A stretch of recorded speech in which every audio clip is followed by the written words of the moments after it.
We in lockdown, but lockdown can't stop us. Can't stop Shauna McKenzie. You know the strong one. She's online right now. It's Etana. Wagwan.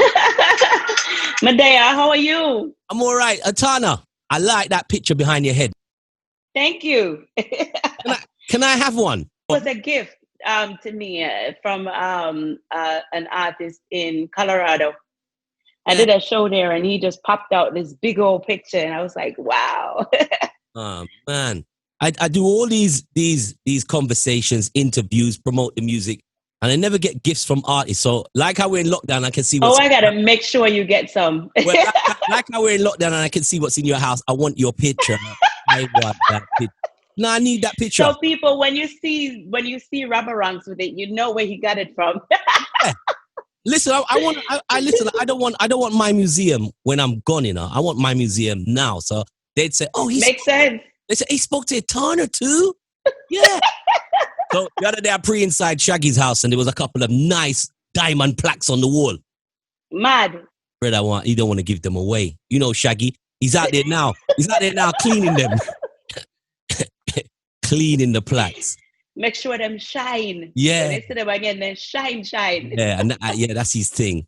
Well, listen, it's a pleasure having you online. We are zooming right now with the lovely Etana. And you seem to be zooming up the charts of this brand new album, Gemini. Oh, yes. I love this album. I love it. It was fun to do.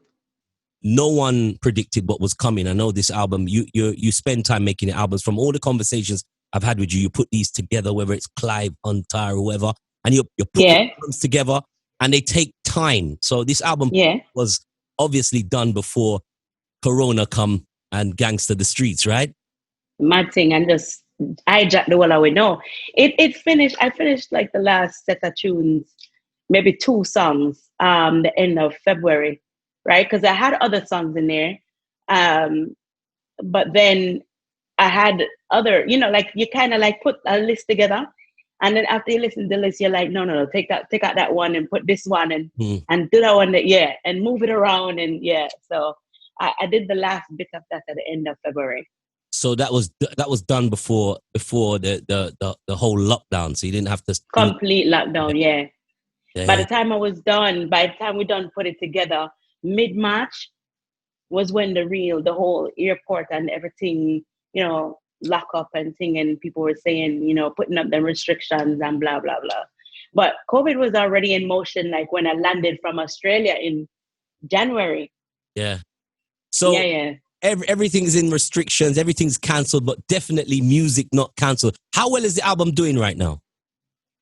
It's being streamed fast and much more than other albums, I think. And then what's weird to me is that I can't tour and can't have physicals, right?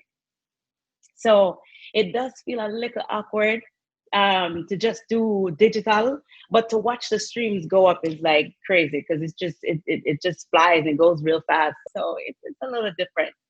But it's interesting just the same, don't it? It's definitely. I mean, you learn so much from the, as they say in England, the old internet. You learn so much from the internet. You're learning so much from the internet. The internet's got us learning. You understand? So you sound so funny. That's how they say. They say, I saw it on the internet. Them see it on the internet. So if I'm listening on the internet, it must be true. Gemini, the album. I'm sorry, my British people. I'm not laughing at you. I'm just laughing at Robbo. Go ahead.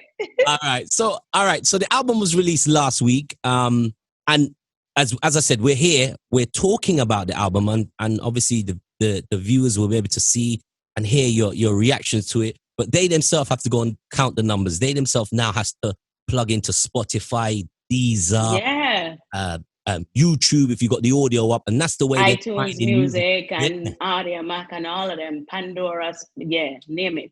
How are you keeping up with all of that?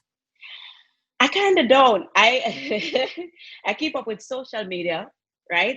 And then like the team, like everybody else in Zojak and Andre and all the PR and management people, they do that stuff. Like they keep up with Spotify numbers, and then they do the review and all the they collect all the data and put that stuff in by email every week and things like that. But I concentrate on just communicating with my people on social media and Instagram and Twitter. I And it's interesting to hear some of them talk. I know you'd rather be out there with your guitar, right? That's the entire. Remember, I tell you, I would rather be on stage any day. Like right now, I want to fight COVID feed. The strong one, just take it on. You know what I mean? I mean, that's how that was my first impression of you, was seeing you on a raucous sting stage with your guitar. And you just silenced the audience. Wrong address, and that was it. Your place was sealed in the history of reggae and dancehall. And then you've gone on to do major things. Now listen, let me skip through some of the tracks on the album. You're gonna have to listen to the show as you do, RobboRanx.com, Robbo Ranx Radio. But let me just say, I like a few tracks on the album. Wicked. That's hard for you to say when it comes to albums. You don't play with those reviews, huh? I don't. You know what? I do my own personal. It's very difficult for me. It shouldn't be difficult because I should do it. But I try to make albums personal. I try to keep personal. I understand. I would put the album in front of. I mean, that goes from the hardest core dancehall albums, like say Busy Signals album, to your album. I would make it more personal to the audience, but drive it home that here's a body of work from the artist. But there's tracks that I would play, and I'm right. Like your last album, Reggae. I was playing that song, and I found that was the song that reminds me so much of the Grammy-nominated album. We're going to talk about that. But the song Highway has a vibe. Oh, wicked. Yeah. And also, there was the last song on the album, Partying and Smoking. Ooh. And when that tune started, I said, no, Etana, no. You reached 12 tracks. And by the time you reach the 12 tracks, you have me disagree. No. We want to party and smoke. And you're saying, but the guys in the suits, man, they will see you as a fool. And I was like, no, don't care, Etana. By the time the message. By the time the second verse, I allowed you. I said, all right, I'll put on the spliff and the drink. I know the message, but I'ma listen. When I heard the beat drop, I said, yeah, this sounds like something you can party and smoke to. Smoke to, yeah. He was like, no. Yeah, that one is kind of tricky, the party and smoke, because it has like, like how, especially people who I think the system attacks a lot, immigrants, right? And especially the ones who may be illegal. Enough times when them go to party them and them a smoke and drink and them a throw liquor all over each other and stuff like that. Then, but you never went there. You never get. No, I didn't know. I purposely didn't do that because I wanted. If you didn't say the people that splashed the juice and no. I wanted people to know that it's okay to party and smoke, but it's not okay to overdo it and forget what we really need to be doing. You know, like investing in our own selves and making ourselves better. That's the message. Let me tell you, if I should break down this whole song, the party and smoke, you'd be like, damn, I understand now why you didn't put, because it's a lot. How these people like take a certain group of people as like a real joke and then don't take them seriously and they go after them in the wickedest way and think that they're fools to not realize what they're doing. You know what I'm saying? So it's like, it's a whole lot of things. And then I'm talking about gold teeth still shining, a free food line, like, collecting stuff for free, but at the end of the day, we're spending our money in the wrong direction, stuff like that. It's just a lot to say. So I just kind of summed it up in 2 minutes or 3 minutes. Well, listen, I was when I go through the it's album too deep and I listen to songs, I would go and I hear the first verse, first chorus, and I'm like, okay, I'm working with this. Because remember, we have that vibe. I've been taught that vibe from record shop days when you go to a store and the selector in the store who's trying to sell you, the DJ, the record, he has to put that record on the turntable, and within not even a minute, your first 45 seconds gives you the of the song. So I still have it instilled in me when I was listening to the album. But there are obviously tracks on the album I do like. There's Secret Love. which Oh, I knew you would like that one. Yeah. I tell you why I like that one. See, here's the old school in me again. In recent times, it obviously with copyright and people using other artists' songs, it gets very complicated and tricky. Complicated, yeah, I know. Some classic songs which has been done in reggae from The Devil Was a Boy, and it will never stop playing, from John Holt to Sanchez, who did cover version and great cover versions. And in recent times, artists in the reggae arena don't cover songs like they used to. So when I go through the album, I heard Secret Love. I was like, what this? What is? It's what the John Holt are going here. You understand? And you also, I must say, you smacked it. Mad, thank you. Thank you.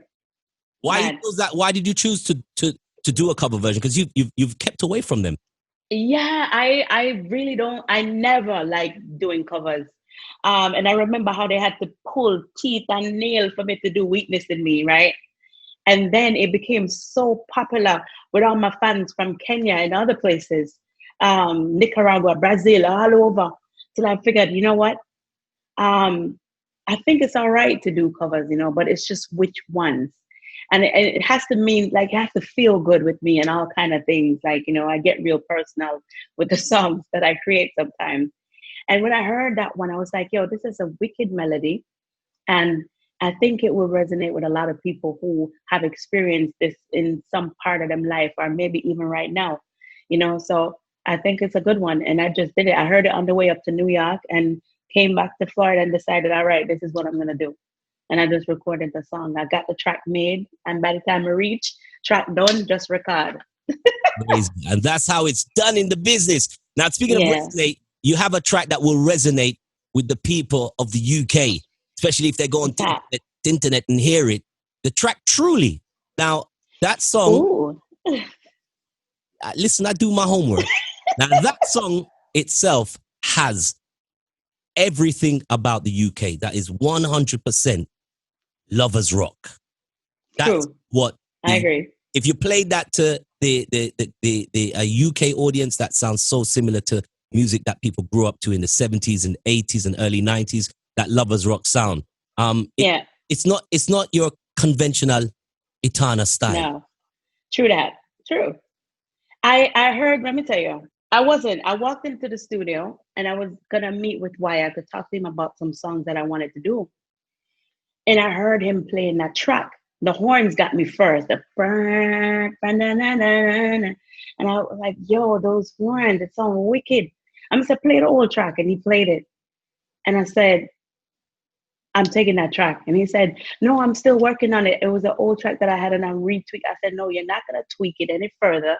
That's the track that I want. And I'm just, how you want it? What is the song of a name? I'm just a song named Truly. Yeah. So how do you know? I said, because I already heard it. The minute I heard the horn, I said, truly, oh, I love you, truly. So, and him say, you heard all of that? And I say, yeah, I heard all of that, all in one. And that's just what's going to be. It took me about 5 or 6 minutes, 7 minutes max to write that song. I'm sure if it's played to one of those lovers rock queens from the UK, they would definitely give that one 100% on the tin. Mad. Yeah. Thank you. So the album is out. It was out last week. Doing really well. What's your expectation? Because last time you did albums, you was like rubbing shoulders at Grammys and these things. I did when I did the EP, right? I had the highest numbers in the UK on iTunes, right? I don't know about any other platform, but I know for iTunes it was all the way up there. Either number 2 or number 3. I think it was number 2 in the UK and 3 in the US, or 4, somewhere about there. But it was in the top 5, right? And then for the album now, I guess I have to wait until next week, Friday, to know where it landed and how it did in that first week.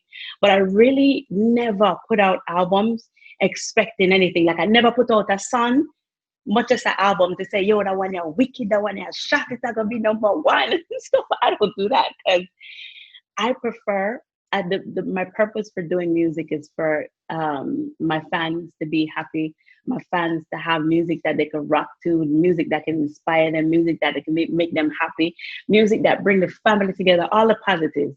And I think with that comes everything else that they, put together. They say what it is, they spin the numbers, they push it up to where it needs to be. It's all them after that. So I guess in a few weeks, I'll know based on what they say. Well, that's why I said I think with albums you can shout to the roof about an album, but it's a personal thing. I think 12 tracks of 12 compiled tracks of commentaries, as you said, vibes, mood, love songs, sometimes fiercely fighting against the system songs like what you do as well. I think it's personal. It's down to the individual. We find radio records of albums, but then it is something that is personal. I did mention the Grammy. Now, you was nominated for a Grammy, was 2018, right? 2018 Grammy? Yeah. So let me ask you something. Obviously, I spoke to you just before the Grammy, and I was like, yeah, Etana, I'm rooting for you.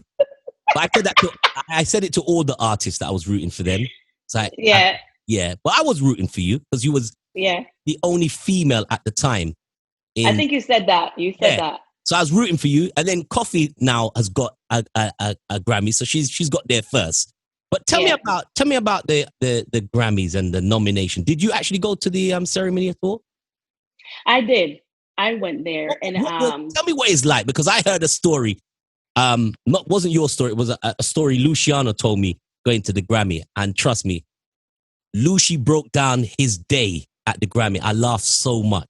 I mean, Luciano, he said to me, Robbo, I couldn't actually care less if I won or not, but the day, and he broke down the day. And anybody, I implore you, listen to Lucy's story about the day at the Grammys when the Ras went to the Grammy. It is crazy. You should put it in a song. But what was your day like when you went for that Grammy nomination, knowing that you could win? What was it like? I had my hair twisted up in the morning, and the makeup artist was there already, like from early, doing makeup for like 2 hours. Like, she was going in.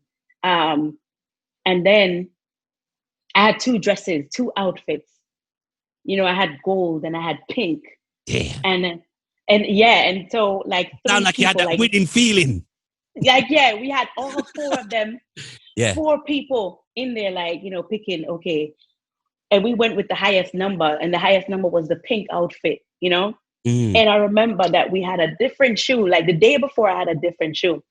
And they were like, no, you need like something different on the shoe. So we had to run to the mall the night before, looking for, like, running through all the name brand stores that you could think of with shoes, like, cause they were like, no, you can't buy no regular shoe thing. I forgot. So we went to, you have to go somewhere special. So we went to all the the top name brand shoes, and we finally found one that worked, because not many of them had pink or silver and all that stuff. So we finally got one. And so with all the makeup and the shoes and the picking of the outfit or whatever, we decided to go with the pink. That's after searching for 2 different shoes, right? We decided to go with the pink the next day. And then when we got to the place, we went to the wrong end and had to be escorted back to the proper place that we need to go. That was me, Sharon Burke, and some few people, Wallipa people. Anyway, we finally got in. We finally got in. They obviously knew you was Jamaican because you had an entourage, right? It was a small entourage, but it was all women and 1 male. And we went in and took our seats, and I was like, wait a minute. So we're not on the big side? They were like, no, reggae music gets on this side, I was a little bit disappointed there. And then I was like, oh, it's not on TV? They were like, no, this is not going to be on TV, baby. It never gets on TV. Like, you go online, your reggae stuff is online, And then Shaggy was the host. That made it cool, made it okay. And then the nominations went up, and they talked about it. They went through a whole list of a lot of people from all over the place. Then they got to the reggae albums, and they did the nomination, and then they I think Shaggy won, right? He was already on the stage, so I was like, oh, okay, cool. So Shaggy won, and we were all like, all right, cool. And then we went outside, and I'm like, all right, so we leave, and they were like, no, you have to go to the PR area, and I was like, no, but I went there already, and it was like, no, you have to do it again. So yeah, we had to go walk the red carpet again, take pictures, talk to all the press people all the way down to the end, and then when the night came down, I said, listen, no, if I get dark and it's cold, then I want to go over. When it was time to leave, they restricted some areas and closed down some of I had to take a long walk. So I took my shoes off by this time and got outside. And when I got outside, Robert, it was cold as hell. But the good thing is the hotel was like right there, like maybe right across the street, like 10 minutes walk. But that 10 minutes walk was the longest 10 minutes in my life. I was so cold. So but that was it. That was my day. Here's Etana, the Grammy, the barefoot Grammy nominee. Listen, you done us proud, girl. Like a true Jamaican, barefoot, leaving the party. I sure did. I took my shoes off. It was cold, and I had it on all day. There was a brand new shoes, yo. That sounds kind of August Townish. Sounds just about right. Proper 876. Hey, Robert. Yeah, but that's how it went. I took it off. I couldn't deal with it. One other place and time that was shared on the internet was watching you on. I need to ask you this question. I saw you on. Last place I saw you perform was at Buju Banton's return. Yeah. Mm-hmm. And you came out, and everybody's anticipating all the artists who are going to perform before Gargamel, because at the same time, when you looked at the lineup, you said to yourself, even as a fan, I'm coming to see Buju Banton, but I know none of these artists that's on the bill will let you down. None of them. It was a strong lineup. Powerful. Chronics, Christopher Martin, Etana. Loaded. Buju not have to say, the old Buju have to just say, nah, and it done. I'm home. You know what I mean? Yeah. That's it. True that. True. Loaded. You were performing, and there's a point of the show where you was in tears. Like, almost, really got emotional. Now, I'm wondering, was it the shoes too tight? No. I'm only joking. Not this time. What was it? Because I mean, everybody's up there, and I felt even backstage and watching the reception artists were getting from other artists, and the way Buju really unified the industry that night. What was the moment that brought you in such that kind of emotion kind of poured out on the stage? I would say it's just the love that the people were showing, the singing, the crowd, the audience, and the fact that I guess Buju could go through such a journey, making mistakes and being imperfect and perfect at the same time, and getting through it and coming back to share such a major love. It just shows, how beautiful we are as a people. And even though we go through issues and go through things, that at the end of the day, we still have such major love. And that's important for us as a people. So of course that would make anybody emotional. we was backstage as commentators of the business, wondering, what happened to Etana? What's up with Shana? Like, and now watching. No, every time I do certain songs like Free, yeah, and Free Wrong Address, I'm Not Afraid, sometimes can make me emotional. Every single time. Listen, I'm Not Afraid makes me emotional. All the time, like it still does. And I've done so many shows over the time, over the period, the 8 or the 9 years or 10 years. And just imagine how many shows I do. And I still, each time I do like free, wrong address, and I'm not afraid, them three songs that, or even I Rise, I still get emotional. So, Yeah. final one is question. And like you said, I am not afraid.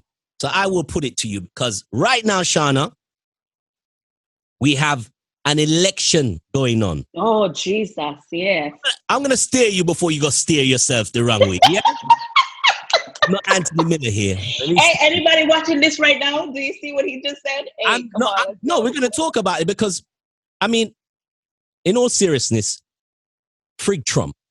We have social issues that's been going on for a long time in America, a long time around the world, and we look to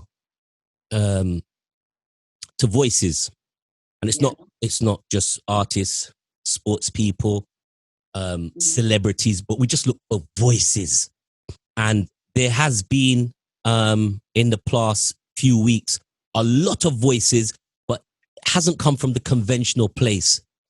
Speaking out about what's happening currently in America, and obviously the troubles that we have here in the UK. How has the last few weeks resonated with you? Donald Trump names comes up every 5 minutes. As you say, Black Lives Matter. Donald Trump is that opposing figure. Does that sometimes bring you back to that situation 4 years ago?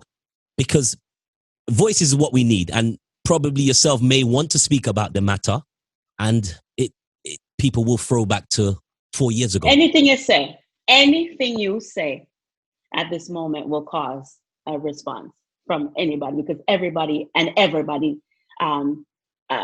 feel that they must and can and have the right to speak on social media, that everybody have an opinion. So it doesn't matter what you say, whether you on the good side or on the other side or whatever side, somebody has a comeback for you. You understand? And I think that's one of the reasons why I just don't say anything. I think we're focused too much on the hate. Like even in the beginning, just think about it. You don't have to like me and I don't have to like you. Okay. But at the end of the day though, my goal is to achieve and to grow and to be successful and to take care of my family and those who are close to me at the end of the day. So you can hate me all you want every single day, all day. But as long as I'm making money, as long as my business is intact, as long as my children are learning, and as long as my family is not, sick and all of them things, I'm good.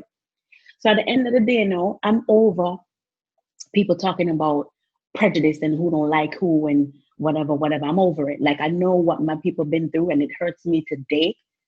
It pains my heart. And every day, sometimes I feel like I want to fight for some of the things that I see on social media. But our direction needs to change from fighting these people to fixing and structuring and restructuring and reorganizing ourselves as a people. That's what we need to do. So like taking down the statues, talk to me about the money. Talk to me about our system, our structure around us as a people, how we fix ourselves. And I'll talk to you about the statues later. Like we could take them statue down later. We can talk about a whole heap of things, but talk to me about fixing our community where healthcare is accessible, where better education is accessible. And we don't have to wait for the government and the system. As a people, we have too much rich people who are Black. So we can fix ourselves. We're not to depend on them. We're not to fight them. And then this time, it's not going to be like Tulsa back then when Black people really couldn't defend themselves as much. Like, this is a different era and a different set of people. So if them come, then Africa come wicked and hard. So right now, I think it's a perfect time for us to fix ourselves. So what do you think? The reforming should start with your reforming starting with us. With us, definitely. Because at the end of the day, Robbo, when you think about it, right, in America, I mean, this got deep enough. And this is the reason why it's so hard for us to unite and to organize and stuff like that, is because I think so much damage has already been done. And when people are conditioned, it's hard for you to break condition. But at this point, I think we're more informed, more educated. We know what the conditioning was. We know what the issues were. We know the issues we still have. And therefore, because I think that we do have the power to fix it. It has to start from us. Like, we have to start keeping our families together. We have to focus on educating our kids and showing them why they need to be educated, showing them why they need to know about stocks, why they need to keep their health in order, why they need to not act a certain way, display certain behaviors, because first impression lasts, why they need to put themselves together when they walk through the door, because at the end of the day, if you do want somebody to take you seriously, you're not going to wear a bikini and a top and go outside and apply for a job, are you? Are you going to walk up in a business place with all your boobs hanging out and a booty shorts? No. Are you going to walk with your butt hanging out and a tear up top as a man with your ear like raga and twisted? No, because you know that at the end of the day, the way you present yourself makes a statement already and kind of puts people in, you kind of straighten them already by how you look.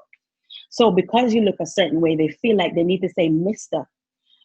So-and-so or whatever, or sir, or address you in a certain manner, as opposed to being like, okay, so what are you saying right now? Like, okay, so yeah, and I can't hear you, go through the door and you got to go to the next building because we can't talk to you right now.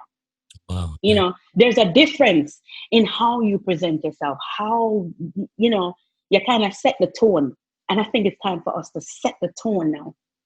We need to set the tone and burning buildings and fighting. And yeah, we can fight the oppressors all day, every day. And we can talk about who's prejudiced and who's not. And at the end of the day, to me, Robbo, enough of them politician people, yeah, most of them not really like we anyway.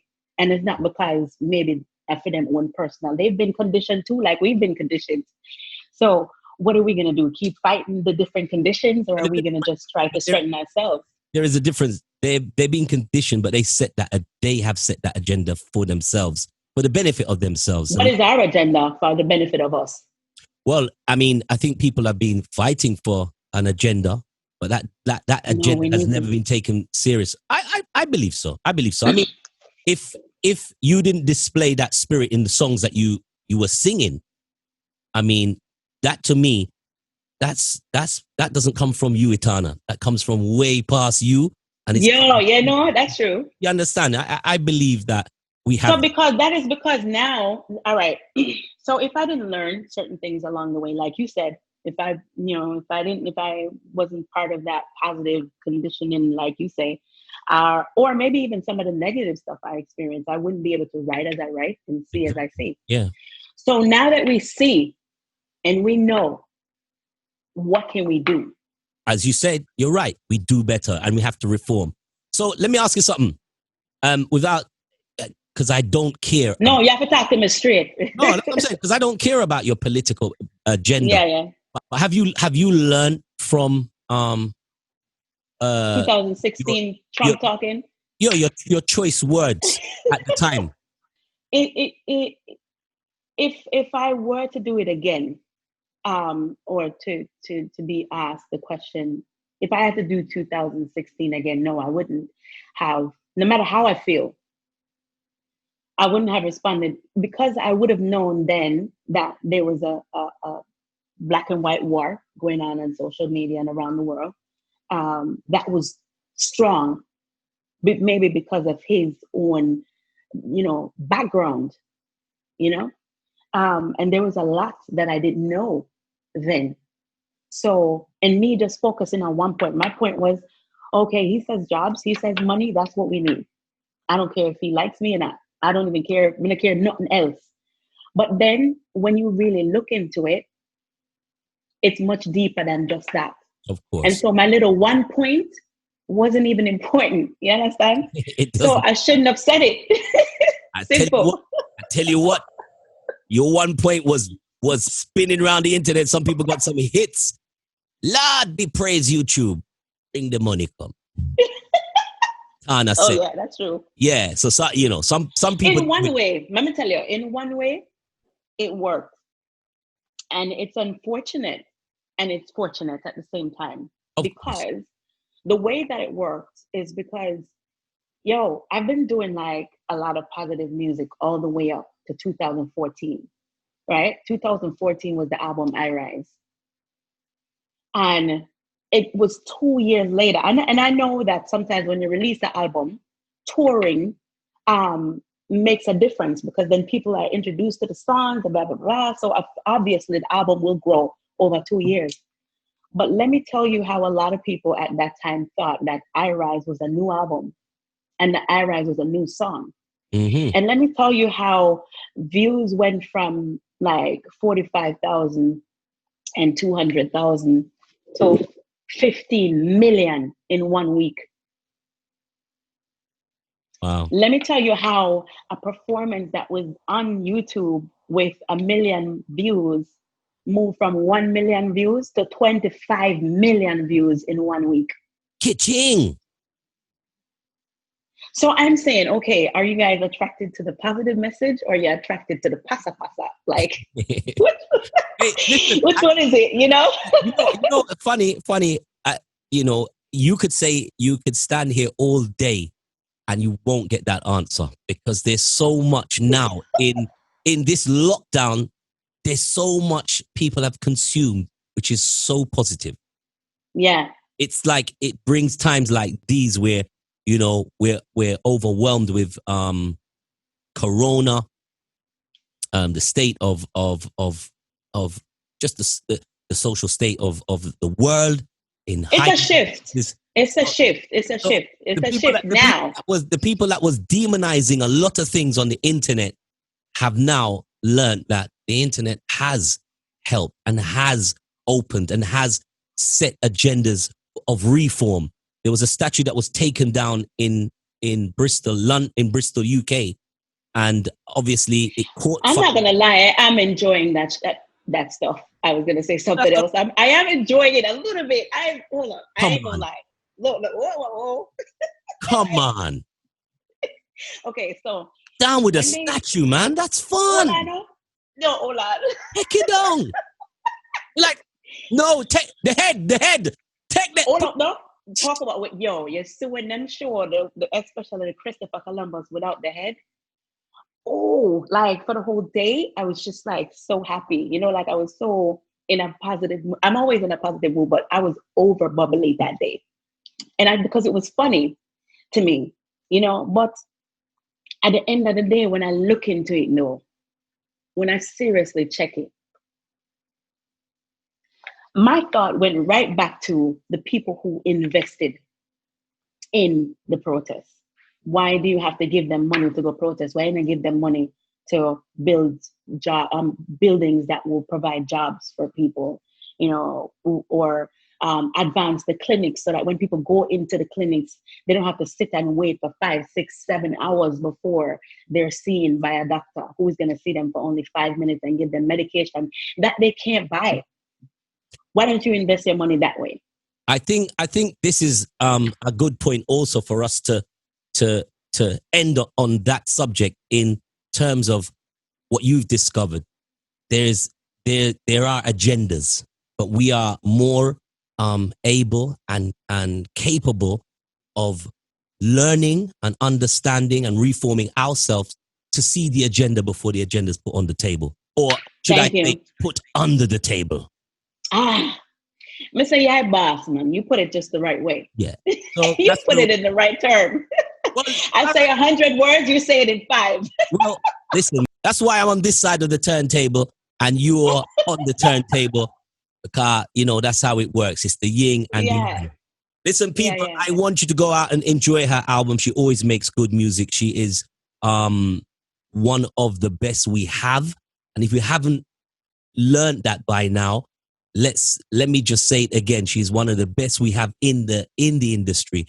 It's Etana. She's online. Her new album, it's out there. Go and check it out. Just stream it like you stream all her positive songs, all her love songs, all her mood songs, and obviously singing songs that the ladies have been missing in the game, especially in reggae. She does all of that and more. She's online. She hasn't got a guitar. Etana. I wanted to script that, but that was off script. Etana. You know you're supposed. You know you're supposed to give me I think what you can do though. It's only right, and you are on the internet. It's only right, Etana. Can you sing us out with something while I take my headphones off, go make myself a cup of tea? I'm gonna leave you for 1 minute, hopefully 2. Etana. Let me see. What can I do? I can do. Trump songs. I was born strong. I was made for this. See, I met so many hard times when I thought I could make it. See, I've had my triumphs when my pillow dried my eyes. Then the morning came and my wings took flight. I rise. See, I'm hurting but not broken. Down but I won't die. I rise. Soon I will reach the sky and still I rise. All right, I'm going to do a song with them called No Bubble. Slow wine for me, baby. Rock for me, baby.